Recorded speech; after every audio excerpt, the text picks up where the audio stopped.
Washington. Despite evidence of escalating conflict between Israel and Iran, U.S. President Donald Trump expressed optimism on Sunday that peace would come soon to Middle East, citing his track record as a dealmaker during the Pakistan-India conflict last month. In a social media post, Trump said there were many unspecified meetings about the issue happening and encouraged the two countries to make a deal. And in an interview with ABC News, he cited the possibility that Russia President Vladimir Putin could help.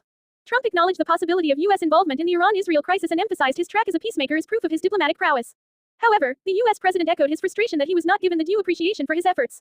Pakistan and India engaged in a 4-day conflict from May 7 to 10, started by India's missile strikes against mosques and other civilian targets in 6 Pakistani cities. Pakistan responded with downing 6 Indian jets on May 7 and hitting 26 military targets in the morning of May 10.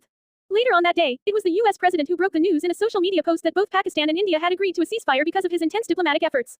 His announcement later drew flack in India, which denied the U.S. influence in its truce decision. "I do a lot, and never get credit for anything, but that's okay, the people understand," Trump wrote on Truth Social, echoing his frustration over what he sees as underappreciated achievements. "Make the Middle East great again," he said, referring to his efforts for de-escalation between Iran and Israel. "Iran and Israel should make a deal, and we'll make a deal," Trump wrote.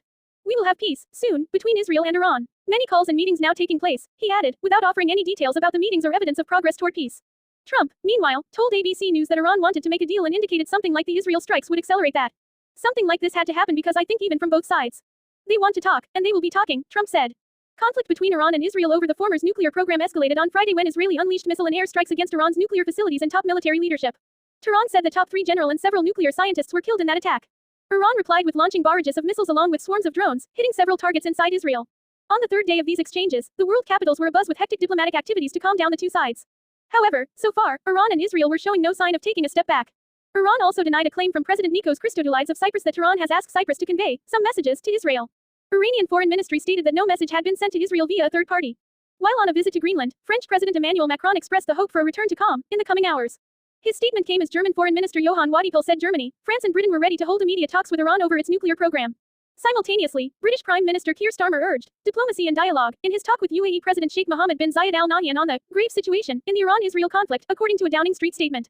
Also, Turkish President Recep Tayyip Erdogan and Trump held telephonic conversation on the Iran-Israel conflict. His call came as the group of 7 leaders gather in the Canadian Rockies for their annual summit meeting, where the issue was likely to figure prominently. The United States has engaged in talks with Iran about its nuclear program, and Trump has told reporters previously that the talks were going well. But another round of discussions scheduled for Sunday in Oman was cancelled after the Israeli and Iranian strikes. Trump said he and Putin discussed the Middle East situation on Saturday in a call that focused more on that conflict than the war in Ukraine. "He is ready. We had a long talk about it," he said about Putin serving as a mediator. "This is something I believe is going to get resolved.